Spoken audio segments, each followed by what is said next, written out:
Thanks for joining us. Today we're going to discuss the importance of young adult literature in the classroom and how to cultivate a love for reading among students.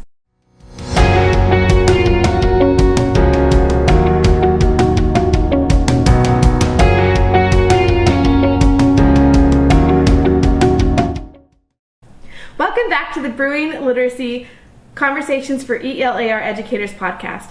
I'm your host, Raven, and I have a very special guest today. She is my teacher bestie, Shannon. Yay! I've never been called a teacher bestie. I'm very excited. Yes, you are. Now, tell us a little bit, how long have you been teaching? Over 20 years. 20 years, and has most of it been English? All of it has been English until this year. And most of it was from 7th grade until 10th grade, so that was kind of my sweet spot. Okay, and then what are you teaching this year? This year I'm teaching AVID, which is a national college prep course. So I'm talking to students about what we're talking about today, being prepared for college. Perfect. Mm-hmm. See? Great. She's great. It's going to be a great conversation. Okay, well, as you know, I love coffee. That's why we're besties. Yes. And this is why it's called Brewing Literacy. We make a specialty coffee drink every episode. And since today we're talking about young adult literature, I thought the perfect drink would be an interpretation of a very popular novel. Yes. Harry Potter. Harry Potter. So this is my interpretation of a butterbeer latte. Yes. If you want to make this at home, it is 3 pumps of butterscotch, some caramel syrup, and then espresso and milk. It's great. Really good. Okay, so when I was preparing for this podcast, I read an article, and it said that they polled some professors, and 41% of professors said that the students that they have entering their classes are not ready for the college level reading demands. Is this something you've seen in yourself as an English teacher? Boy, have I. So even currently, as I'm teaching AVID, and they get reading assignments outside of AVID, they're not just getting them in English, right? Because most of them have to take an advanced class. So if they take an advanced class and they're getting all these reading assignments, they don't even know strategies to remember what they're reading because they're not used to sitting down to read. So I've noticed it gets very overwhelming for students when they get reading assignments. For sure. And then when they get overwhelmed, they kind of just freeze. I would call it shut down. They don't do anything at all. I've just seen them I'm confused, and they'll just close their computer or close their book that they're reading or the nonfiction article that they're assigned. They're just shutting down because I don't know that they know how to push through to the things that they need to get to the meat of, to do the analysis or the critical thinking or whatever it is that they need to do. They don't get to that because they won't even read it. Yes, they're not reading, and that's the core problem. At all. Mm-hmm. And I know we used to teach together, and we would have discussions about, if they would just read, something, they could find a love for it. But the problem is that they're not reading it. Right. So let's talk about specifically to English class. Why are you seeing students not reading? Because, I understand, especially if you're not a science person and you get, assigned the scientific text, I can see it getting really monotonous and boring and you don't want to read it. But literature and literature classes, why are students not reading it there? I think a lot of it is that they have a difficulty relating to it. So some of the things that we ask students to read in the English classroom are not really relevant to them, and everything has to be relevant to teenagers now. For sure. And so if it doesn't pertain to them, or they cannot understand it, or where it's coming from, or the context in which it was written for, they don't see a relevance for it, so there's no need to read it. Whereas if you offer them something that they're interested in, or they have some kind of relatability to, I feel like they're more willing. They may not be able to read a lot of it, but they're able to at least get engaged with it. For sure. So Penny Kittle, you've heard of her, right? Oh yeah. I know when we were talking about how to get students to read more, we talked about her a lot. She has this article, I think you've actually probably read it. It's called Let Them Read, Please. And she's just, she taught, I think it was a freshman composition course, and she just polled her students hey, what do you do with reading? And 50% of them openly admitted, and you know that there's more that didn't admit it because they were afraid of consequences, admitted that they didn't do the reading. Right. And that's a freshman college class that they're paying for. And I always tell my students in my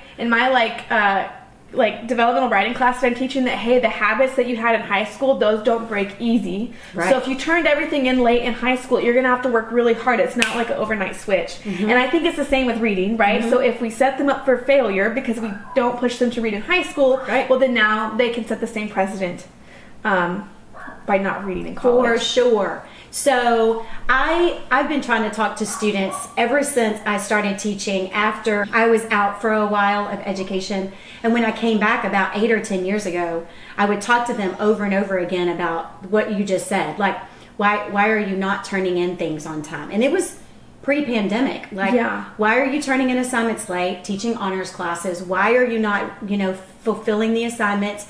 And most of them just thought that it was okay. And there were people that were letting them get away with it. And I don't know if it was like a teachers in general were like, pick your battles. I don't want to fight that, at least they're doing the work, and I would rather them do the work and turn it in late than not do it at all. I don't know if it was that, but they really, I think that is a habit. And once they get into the habit, I mean, my husband is a police academy coordinator, and his cadets are also struggling with the same things that we're seeing in because of education, just in general. Like, I think we are going to have to find a way to get them engaged. For sure. And I think the way, at least for English classes, because we've talked about before that, like, if we can just get them to like reading a little bit, if they learn that it's tolerable or they learn to love it, then it starts extending to those other contexts for reading. And so I think what's really important is young adult literature. Oh, yeah. And so that's going to be the focus of a lot of what we're talking about today. So how long did you say you taught English for? Over 20 years. Okay, over 20 years. And then I've taught English for about 5 years. And I don't know, tell me if I'm wrong, but what has kept the same true in my 5 years, so I'm assuming the same for 20, is the love for the sacred English canon. Oh, yes. English teachers love the canon. And I will say, obviously, there's a place for that. Yes. Because there are things that, mostly English teachers would say, but educated people need to know, right? Yes. If you have a degree or you have a high school education, you should know Romeo and Juliet, you should know the Scarlet Letter, you should have read, all of these particular books, and there's a place for that. For sure. We're not anti-canon. Right, at all. In fact, I think that there are a lot of things that can historically be taught through some of those as well. And so I love cross-curricular instruction too, because that makes it relatable to students. But what we've struggled with, specifically the last 8 years that I've seen, is this knack of, I don't understand why she had to wear a red letter, for example. The relevancy. Right, because people in 2023 commit adultery all of the time. So it doesn't have the same relevance. But if I could give them some type of young adult piece where they could read that, they'll go, oh, I didn't even know that kind of literature existed. Now, yes. Could we relate it to the canon in that way? And paired readings is huge. Yes, like you think, like a lot of freshmen read the Odyssey. Right. And what's crazy to me is like, they'll struggle with the Odyssey, but they love Greek mythology. Yes. Well, the time I try to bring it up to them, I quickly realize they know a lot more than I do. Percy Jackson. Yes, and it's like, what if we let them read Percy Jackson? Yes. And paired it with them? Because then I feel like they would understand the connections a lot better. Because honestly, what's the point of them reading it, right? Is it actually the mythology, or is it the hero's journey? Exactly. Or is it the understanding of conflict, overcoming obstacles? What is the point of why we're reading it? And I think that's what students look for, instead of, let me just read the story and get involved in the characters and how they get along, and like we would a movie. They want that like bigger picture kind of thing. Like if there is a journey, oh, this person went on a journey in this movie, or this person went on this, oh, and then I didn't even know this existed in some kind of book, like my mom and dad are going through a heroic journey. Like this relatability and this give and take of being educated, but then also being relatable to them, I think is pretty important when we're teaching literature. For sure. On my last podcast, we were talking about, it was all about Shakespeare. Yeah. And we were saying that there is relevancy, but it's very buried for a student so far removed. And so as a teacher, we have to be so intentional. Yes. But if pairing it with young adult literature, it would solve a lot of the problems. It really does. So like Percy Jackson, the Odyssey, I was reading another article that was saying, I personally haven't read this book, but Eleanor and Park, it's a young adult literature book, a young adult novel. And basically these two teens, they have very different family values, and they fall in love. And there's from the summary, it sounded like there were some pretty close elements to Romeo and Juliet, and Right. like students would totally relate to that. Yes, and could we not use both in the classroom, right?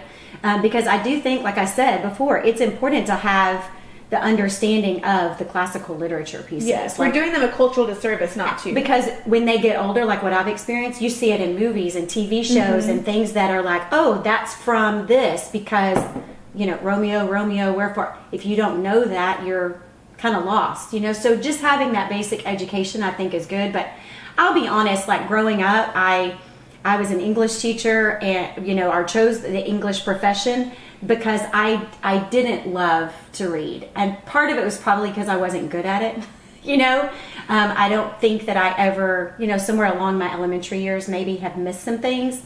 But what changed me personally was when another adult, as an adult, presented something to me that was relevant. And then I read something that I saw myself in, and it made me want to read it. Then I noticed, yes, I read this 500-page book, and Like it didn't nothing. bother me to read it because I saw myself in that book. And it kind of turned on a light bulb for me because I don't talk to many teenagers that get a lot out of reading. And if I can show them that kind of experience that I had as an adult, maybe they would practice reading more. Then when we do introduce the canon pieces, they're more open to it. yes, That's actually called mirror. So they say like there's this article that talks about how books books can serve as a mirror to yourself. Yeah. And that's where like what you just said, you see yourself in the in the piece. And then there's things that they serve a window into other cultures or a sliding glass door, like something totally removed that you don't understand. Right. But they can't get to the window or the sliding glass door if they're never presented with a mirror, which I'll say as an English teacher, I would get so frustrated when hey, these students love this young adult novel. Can we order a class set and have this as, one of our core texts of the year? right. No, we can't do sorry. that. Right. And what were some reasons that you got pushed back for young adult literature, or have heard other teachers get pushed back? 'Cause Most it's a of common it problem. would be we would want to spend money on the canon pieces. We don't want to spend money on young adult fiction. I got kicked back a lot on the content of young adult literature Yes. because the young adults are faced with a lot more worldly things out loud than Drugs, we sex, were. violence. Yes. And so they see it on social media, it's on their movies. It's not, when we were growing up, not you, but when we were growing up, this is why we have to have these conversations, is because we need to, older veteran people, I guess, teachers, need to glean from that. If that's the world they live in, why can't they read about the world that they're living in, right? For sure. Because then there can be a mirror there where they relate. And then once they relate, now we can take it to a context that's outside of what this text was. And it seems to have more relevance, For sure. So the kickback I mainly got was, we don't want to talk about sex. And I was like, but except that's what's happening in their homes, or that's what's happening with their friends, or that's something they lived through. Can they not read about it? Because once they start reading about it, there's things that they start to deal with, and that's critical thinking, because then you're using your experience and drawing from your previous knowledge to actually understand a text. Those are skills we can't intentionally teach, for sure, right? Unless they're reading. Like that was why I picked English. The only profession that you have to have reading, writing, listening, and speaking. And if you cannot do that, then, so my point was, if they're living this, why can't they read about it? Because then they'll start reading, and those skills transfer. Yes, it's like a monopoly or a domino effect. Right. Yes. But I feel like it's a losing battle. Like, we're in the English world specifically. I feel like maybe just in general, maybe public education, I'm not sure, but it seems like a trend, and if it's a trend, we push back. Yes, and I will say, a few things. So it's interesting because, I feel like textbook companies are doing a better job at getting diverse stories. Right. Of, stories from different cultures and short stories. Yes. But I feel like you're right, the main district's overhaul curriculum, they're set because they've always done it this way. Yes. And there is mature topics and young adult literature. And I'm not saying get some, raunchy novel and place it in front of a 14-year-old. Right. There's gotta be discretion. Yes, there's discretion, and there's specific things. And the other thing I'm very mindful of in my classroom is for example, if there's a sexual assault scene in a novel, I don't want to read that out loud. in a classroom, because I don't know what students have been through, and I don't want to trigger a student. Right. So I think that's where like book clubs and different things can come in, and like we can, that students can have a choice. But what's interesting to me is this whole mature content topic, because I just don't get it. Why can we not read about it? Because like the stuff that we're already reading, like Romeo and Juliet, the first scene, they're joking about rape. King Arthur, my last year I was teaching high school, we started reading King Arthur in the sophomores, and I was like, that was actually my first time I'd read it. I hadn't read it prior. And did you go, what is happening? He did what with Merlin? He transformed into somebody else. What? And I mean, crazy things. And it's like, how come, is it because the language it doesn't sound dirty? Because it's like a different, written differently than we speak today? Like, why is that okay? But then cursing or having a real life issue isn't. Right. So I don't know. That's like my thing is I think that standards need to be reevaluated. Because if you want to say we can't have mature content, fine, but let's be fair. Yes. And we would not take out Shakespeare. We would not take out, because there's valuable things to those. I think some of it might have something to do with the fact that, and this is just recent in my life, probably because of where I am in my life, because I have children that are out of my home now. They've already gone through the educational system. But looking back on it, it kind of goes back to the responsibilities that I feel like has been put on public education, not just teachers in general, but parents need help and support. We have to do it together, and I think school districts feel that pressure. Like, we have to protect the kids, and we have to do that because they're not sure what their home life might be like. Yes. And unfortunately, that also could be a detriment to the young person, because they're not hearing what's really out in the world, right? They don't know that what they're going through is normal. And that we could help each other through it. You don't have to have a particular kind of traditional home life to get through situations, or with counseling or therapy or anything formally or expensive. Like, there are things that happen in a student's life through reading and through interactions that I think districts are missing because they're not open to a conversation like this. Yes. I mean, yeah, that's a lot of pressure. I remember that one year when I was teaching, I read like the first 2 pages from Forged by Fire. I think it's by Sharon Draper. Yes. Shannon Draper. Sharon. Mm-hmm. Sharon Draper. My students loved that book. Yes. So we didn't read that as a whole class novel, but I had it available in my classroom for some independent reading time, which we'll talk about in a minute. And what I did is, because students they'll say they hate reading, and I always tell my students, I know you think you hate reading, you just haven't found something you like. You haven't found I said, challenge me on it. I will help you find something. Yes. And so what I would do is I would read a novel like Forged by the Fire. I would pick 2 pages, the first 2 pages, and I mean it's pretty much it's appropriate to read. It's not like inappropriate anyway, but it's mature content. Like, this little baby is being abused by his mom, and just crazy things. And the looks on their faces were like, they can put that in a book. Yes. And I think I had said a cuss word when I read it. They were like, oh, that could be in a book. Right. They didn't know it could be in a book. And so I said, okay, anyway, I have like 4 copies of this available if anybody wants to read it. And students, I kid you not, were running to my classroom, because we would read at the end of the class. They would run there to fight over it. For a book.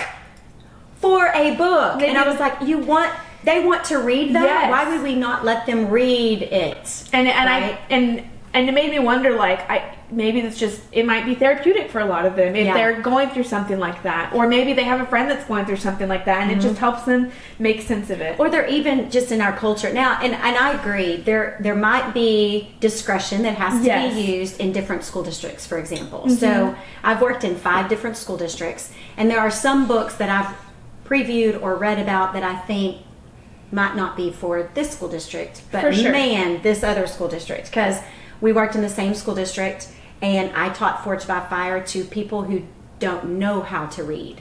So we did it out loud, and I would make them practice looking at the word, because sight is a big deal, right, with reading. Yeah. And they would beg me to read the sequels.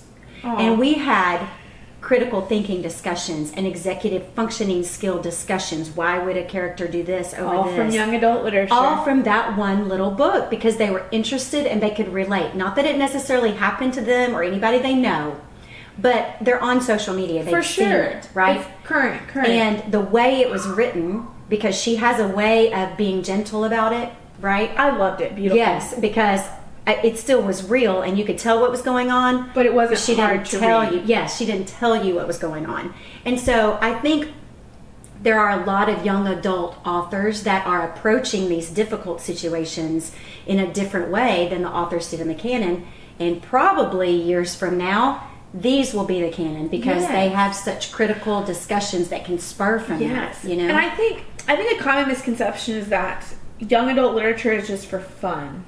Because like you just said, that produced critical thinking, like it does. Yes. It can be used to meet the Common Core or TEKS, depending on what state or whatever a teacher's in. It can be used to do that. Yeah. You can find theme and complex things and author's purpose and all of these things. But you cannot tell me that Children of Blood and Bone is not a mind-boggling book, but so relatable to students, right? Yes. That fantasy world, and Tomi just does a really good job, again, of presenting some really tough discussions, but yet in a way that makes it able, where you are able to talk about it, you know, but that creativity and that's young adults. So as an adult, I'm reading it and enjoying the book, but as a teacher, the meat that was inside of that, of what students could do with that and what they could learn in their brains and the neurons that were developing, I got so excited with that. But would I teach it in every content area, or would I teach it in...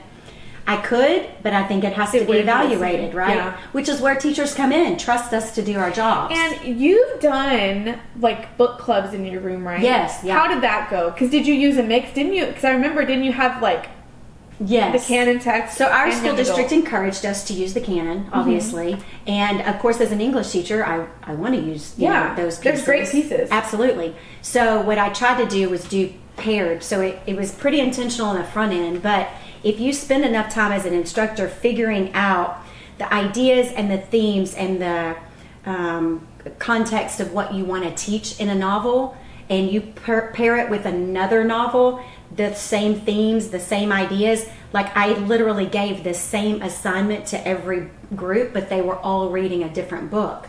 Well, they got to choose it, right? So even if you can give students choice, even if it's not a young adult book, choice is also very relevant to students. Oh my and if goodness. I choose to read this book, it makes a difference. Have that right? ownership piece. Yeah, because the same thing we were just discussing. The what sometimes we would say old white men authors that would write, you know? I mean, it's true. But those authors were writing about very similar ideas in their time, right? And to be able to relate that to students and understand our society is not that much difference. We just have a different way of responding, right? And those discussions within those groups were very rich because they were reading, and even if they didn't read, they were understanding topics and discussing things at a critical level. For sure. And I think that will prepare you for college, right? Yeah. That if I have the critical level of thinking, then if I'm forced to read something, I at least have the skills to understand it, right? And so I think that's how it was a good way to integrate young adult fiction, you know, in the classroom when our district was kind of like, I don't know how this will work, and you know, how, like as a class text, right? Like if I introduce that as an opportunity for them, you know, to read. So, but yeah, I think choice is huge, and I think if small groups were all reading and they discussed each other's books, it just gave them a venue, a language to talk about things that typically they wouldn't talk about. For sure. The other interesting thing is that, going back to young adult literature, the one that they usually are allowed to read,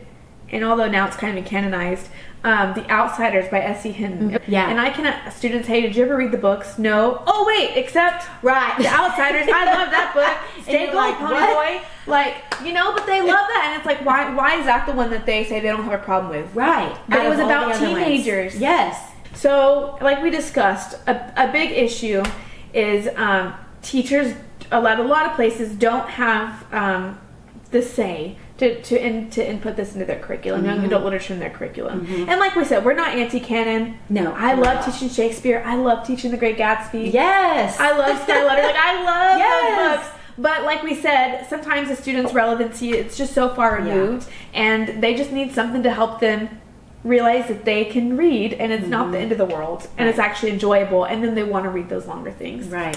But a lot of schools, they don't. The curriculum is set. So what can a teacher do? So I know something you did, and then you told me about my first year of teaching.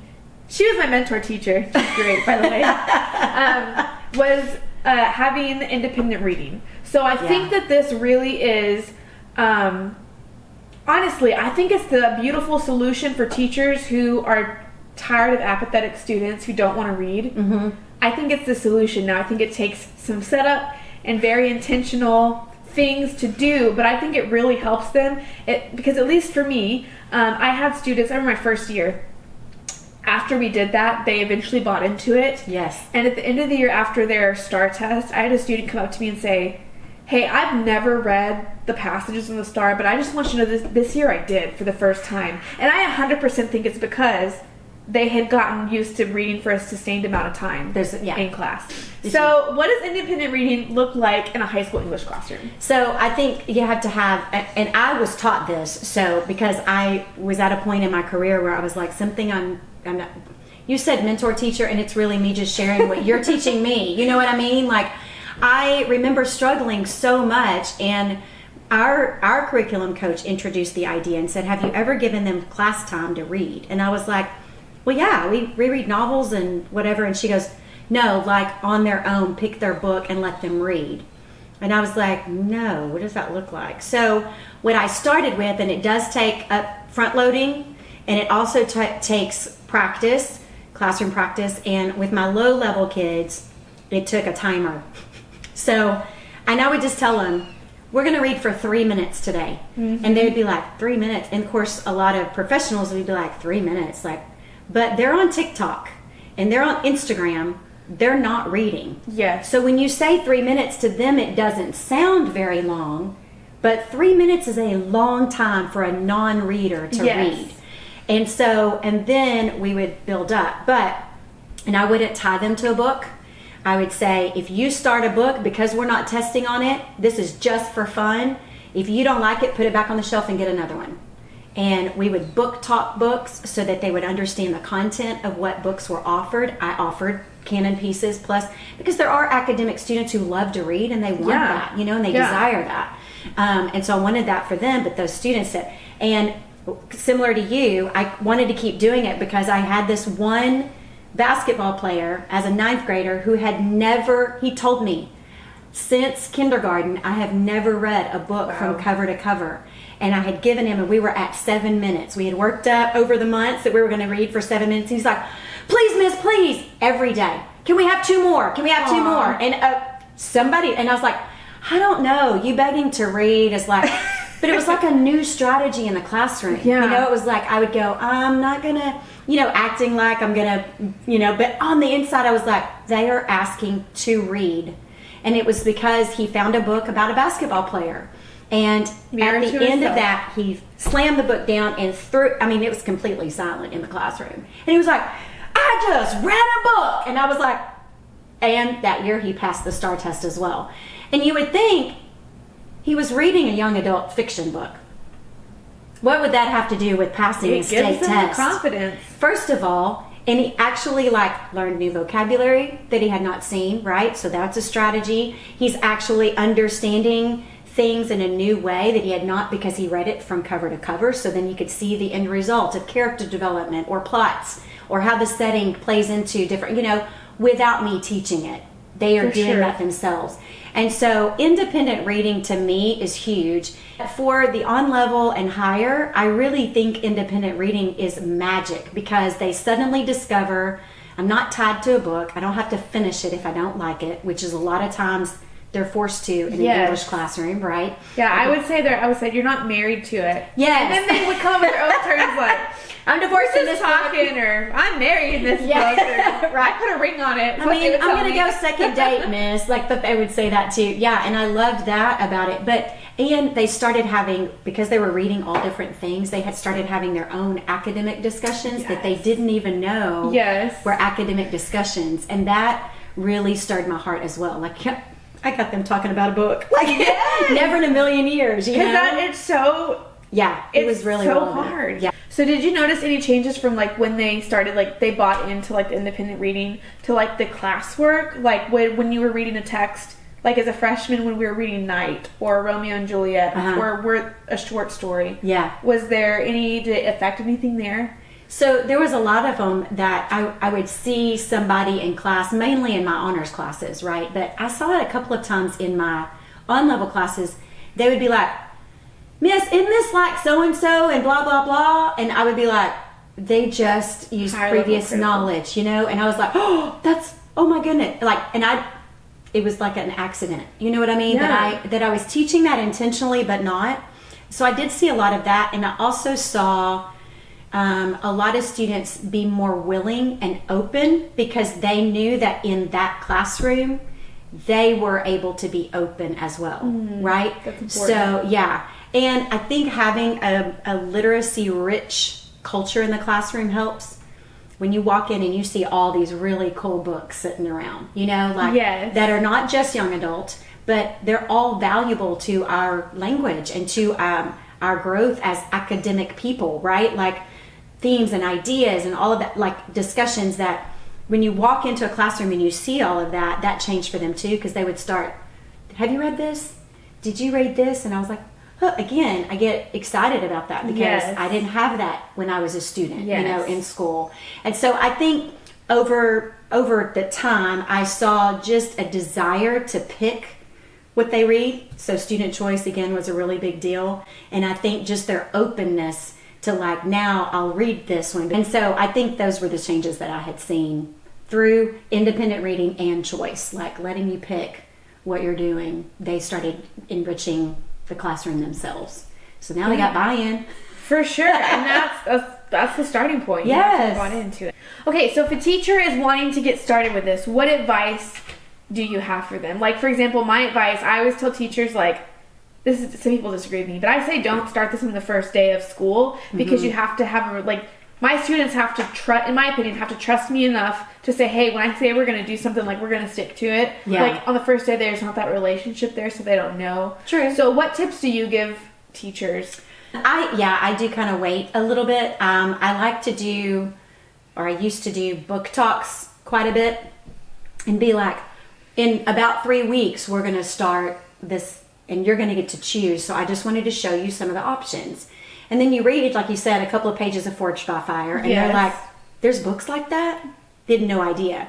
And then you start introducing young authors, like Tommy's 24 years old, bestseller list, right? Yeah. And they're like, well, I want to know about that because she's amazing. Or, there's a female author. So we would start discussions like teasers. So I always say, just like social media, you got to give them a little something to preview. Yeah. So I would do that a lot and have other students book talk if they've read something, hey, I read this in 8th grade and I liked this or whatever. And then I started a little bit at a time with a timer. And we did, and we also did the speed dating. Yes, do you remember that? got me onto that. Yeah, I loved it because I would put on this cheesy Valentine's music. Yeah. And I had this calendar on my board that would say a brief of what we were doing. It'd be real serious, dissecting a poem or whatever. And then one day would just say speed dating, but nothing else would be miss. Right. What is speed dating? Why are we dating a book?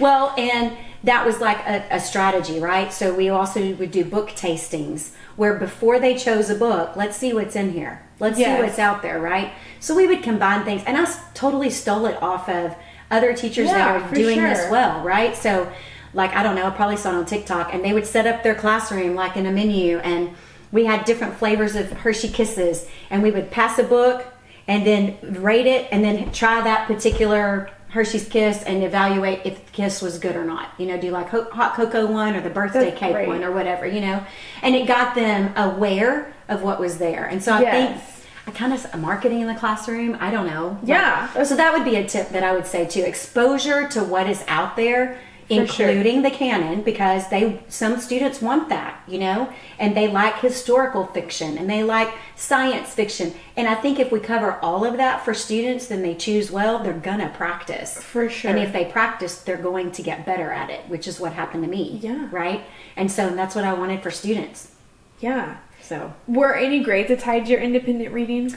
So we did a rubric, a participation grade kind of. So if you participated and you know as well as I do, you start to know your You students. don't have your book upside down. Yes. If your book's up, we're like, I know you ain't reading that. Hey, it's easier to read if your eyes are open. I'm just saying, Just a little tip. So that was really the only grade that was Yeah. attached. We didn't do assignments with them. We didn't. Took the pressure off of them. Because I want them to understand, like, we're just reading to practice reading, just like you would ride your bike. You would go outside and just ride your bike. Nobody would test you, right? If you want to be a better athlete, you just work on building weights, and the next time you add more weight, like, nobody's like telling you what your goals should be. Yeah. We're just working on gotta it. practice. And that's Yeah. interesting because, like, people come to me like, oh, you're an English teacher. Like, how do I get better at reading? I'm like, well, you gotta read. Like, I mean, even if it's something little, Literally. like, you just have to start. Yes. And they're like, read what? And I'm like, Anything. anything that you like to read. Yes. Yeah. And I'm a testament of that. Once you start reading, you get better at it. For you know? sure. And then you start enjoying it. Yeah. So, And my other tip I give to teachers who are thinking about doing this is, like, not to get, because most students will push back at first, right? Yeah. I hate reading, you know, whatever. I always tell teachers, like, don't get discouraged because usually they'll jump on board. Mm-hmm. I had a student that would read the book, like, upside down, like, every time. and you were like, seriously? And I grabbed the same book that they were reading. Yeah. And, okay, this kid had this book for like a month. So Oh. clearly he should have been in more than a page. Right. And it was like the first few pages, like something really dramatic happened. And I was like, so I decided, oh, I'm going to be theatrical today. So I Nice. slammed my book down and I was like, how come you didn't tell me that XYZ happened in this book? See? And his eyes got so big. And then he's like, And then I just moved on with my life. And the next day he comes to class. And this kid, like, normally, you know, was just quiet, wouldn't talk to me, didn't want to do That's anything. great. He comes to me and he goes, oh, are we reading today? And I was like, you don't want to read? Why are you asking me that? you've been reading upside down all this time. He goes, no. I went home. There's actually a movie of that book. And I watched it. It's great. I want to read it. And then that thing, you know? And it's That like, one little thing. and I would have thought that student was just, because it was like halfway into the year. Like, he'd been doing this for months, That's upside down. amazing. And then all of a sudden it changed. Yes, because then you were like, oh, bring in awareness. But see, that's what I thought you were good at. You could see individual students, and then I think that's a great tip if you're doing individual reading. If you know your students and what For they're sure. reading, you can help them pick a book, Yes. right? Or you can help encourage them to actually read it, you know, if they're not really readers or whatever. And I think that's something that is very helpful too. If you're going to do independent reading, like, just be an encourager and For sure. and be who we are. We like talk about books, or Yeah. we talk about literature, or we talk And about current events. I you would know? generally say, like, after, I would be like, hey, anybody want to share? You don't have to, but anybody want to share what you're reading? Oh, that's a 'Cause I'm great reading idea. this book, and it's crazy, you know? Yeah. And sometimes nobody, but sometimes you'd have a few students who would share it, and then another student would get interesting. Yeah. Occasionally, students would start fighting over books, so I would just go and buy an extra copy, because I was like, this is not... And I would be like theatrical. Oh, are you fighting over a book? Like, my heart, you know, like, Yes. don't fight over books. Yes. But I think that's so relevant and important in the English classroom, and I feel as though teachers like us are kind of getting isolated because we think that way. And I wonder, It's against the grain. right? And why is it against the grain? Well, and it's weird because when you look at research, it's not against the grain. Like, that's been something very interesting for me in grad school. I've done a lot of So you're like, research. why are we not doing this? I've done a lot of research on it, and, like, everybody says, yeah, it's great. Well, not everybody. That's Right, you know, but like, there's so, you know, I can show you my annotated bibliography. There's so Yes. much research out there that supports the benefits of young adult literature, supports the benefits of student choice, independent reading, diverse authors. Yes. And also supports, like, pairing it with the canon. It's not saying, I mean, there Do are some away with people it. who say get rid of it. They really do. But I don't. And a lot of them don't. But it's like, how come? Because if I didn't do any research and I just looked at what I saw in the school system, I Yeah. wouldn't think that. So how can we get what the research is saying back into the classroom? Yeah, I think part of it is going to be we have to stay in the classroom. Yes. That's part of it. But it is hard. Yeah. And thinking the way that we think, which is why is it not common? Yes. Like, reading is reading to me, Yes. right? But I think maybe staying in the classroom, I don't know. Did you ever have any other thoughts about, like, what do we do to make this happen? What do we do to make this change? I was honestly living day by day. It's like you're Surviving. as a surviving. Like, it's so hard. I was just probably got through it independently. It's so hard to think of, like, bigger picture. Yeah. Because you're just trying to, like, get your lesson. You're in the finished and then trenches. We the got to do next it. day. Right? Yeah. I think that is part of it though too. But having a team, I think, would be helpful. And a lot of teachers that have this way of thinking, if they found a place, there is places that exist. There are places like English. There are places that exist that think like this. Yes. And so if it doesn't work in one place, maybe try another place, right? Especially if this is a passion. I mean, students in learning and growing if you don't love reading, they're not going to love reading. Right. And we've got to find a way to like have a common ground to talk about that. For sure. You know? For sure. So maybe that, I don't know. We just stay in it. I don't love teaching, reading, and all of that. Yeah. But I love students and I love helping them learn on their own. And if I can teach them to read and think, they'll be able to do anything they want to in their life. For sure. And so that's what I want for students, regardless. I mean, that's what somebody wanted for me. And I've kind of changed. I guess that would be another tip for veteran teachers, is to change your mindset from teaching and showing students where this is. It doesn't work anymore. No, let's be facilitators and let them find it on their own. And I've learned so much from students. Yes. Facilitating is hard. I think sometimes it's harder. Well, because then I have to change my test. Yeah. And then I have to, if they don't get the answer that I want them to have, right, on their test, but then we're moving to short answers, so let them think what they want. And all the AP exams and the college tests are like, prove why you think this, right? Let them think on their own, because the people that think on their own and can prove it are the ones that are going to make all these decisions in the world. That's a really big picture for me. For sure. So if I can, in an English classroom, give them something to read that will help that, then maybe when they lead our world, it'll be better, Yeah, for sure. Staying in the trenches long enough to do that, I don't know how that will work. But we'll see. We'll just continue to drink coffee. One step at a time, right? So for the last question, I think a lot of new teachers to independent reading have, because this was my first question when my first year. I was like, well, that sounds great. Where do I get these books from? I am not getting paid enough to go buy a classroom library. For sure. And thankfully our district had quite a few books, but it wasn't enough, in my opinion, to give me a good option of selections. Right. So what do you suggest to those teachers? So there were a couple of different things that we tried before we were able to purchase some from our district. And I think mostly, I mean, there's a lot online now, but you could get on Facebook Marketplace and be like, hey, I'm starting a classroom library. As you finish your books, would you be willing then to donate, to my class? Amazon wish list. Yes, wish lists are good. A lot of teachers I saw were doing that. Yeah. I haven't gotten that far yet, me, my old self. But so I think there are ways, garage sales and half price books, and of course we have to purchase that, but I mean, it's a $3 book if it's used, right? And so there were times where I would, see one that another class teacher had or whatever, mostly in your classroom, and then I'd be like, I gotta get this for my classroom, right? And then I'll go buy it. But like, I think donation, there's a lot of people that really have a passion for helping teachers right now and supporting them.